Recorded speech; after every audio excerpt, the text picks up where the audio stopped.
There's no way some of these younger Gen Z people could weather such a storm without quitting. Those people who are 26 and younger tend to be the most challenging to work with. Median home prices have more than doubled between 2000 and 2020. They'd rather leave a company than actually address the conflict.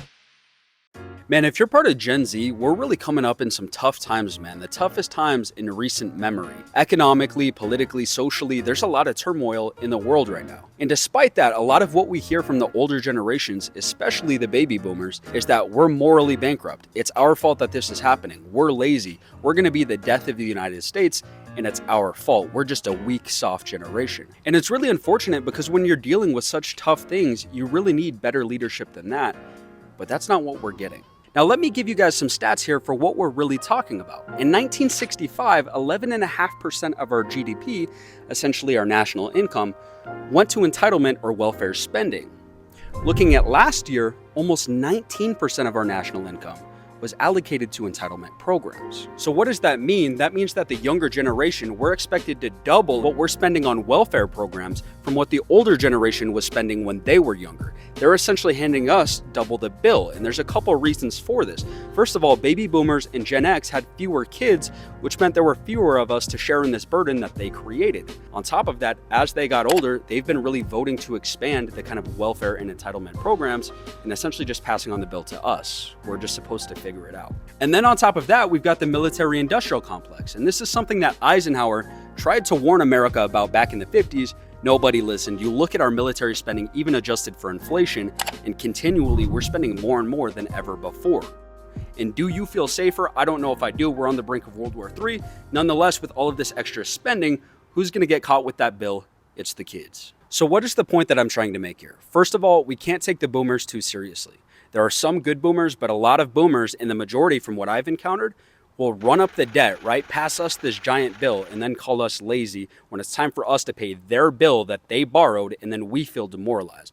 We're the lazy soft ones according to them, right? So honestly, I'm gonna try and do what they should have done and try and give us some, guidance.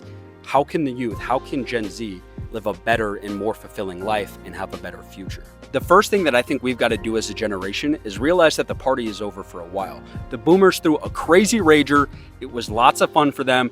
We came too late, and now we're on cleanup crew, right? We've got to figure out how to live frugal in our personal lives, but how to also reduce government spending. I think one of the worst things that we can do is just perpetuate this problem and pass it on to our kids, kick the can down the road. That's what the last few generations have done to us, and obviously it sucks, dude. There's a reason why rent is so unaffordable. The worst thing that we can do is continue to live above our means like the last few generations have done and doom our kids even worse than where we're at, because let's be honest, where we're at is already a pretty tough spot to get started in. Secondly, we've got to focus on ownership and independence. What does that look like?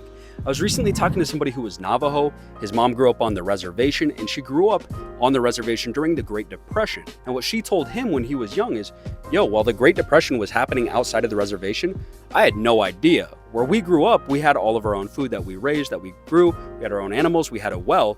To them, it was basically irrelevant what the economy looked like outside of their home. They had everything that they needed because they had built that independent, self-sustaining structure at their house. Now, as far as ownership goes, let's just be honest. A lot of these corporations don't care about people. That's why they pay us crappy wages, and a lot of us are struggling when maybe they could afford to pay better wages, right?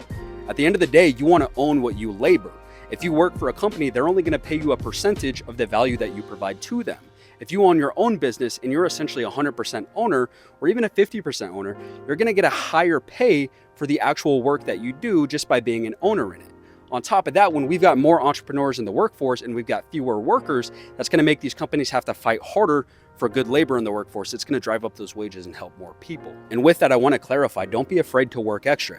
Don't be afraid to work hard and to work overtime. Just make sure that it's not all going to a company where you're on salary or where they're not going to reward you. Make sure that you're working on something that you own or where you're going to get extra benefit and get the most reward. You're only going to be young for so many years. Something to think about. I'm not a financial advisor. If you store all of your wealth in cash or in US dollars, right? Something backed by US currency, they can just print more money. They did that during COVID.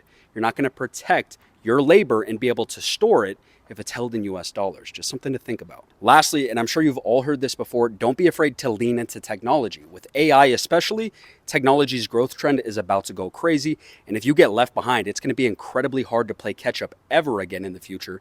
So try and stay at the forefront. It's what's going to get you paid the best and allow you to take better care of your family. I say that with an asterisk though. If there's anything morally reprehensible you think, obviously don't lean into that, but where it makes sense, be at the forefront of technology. There's opportunity there.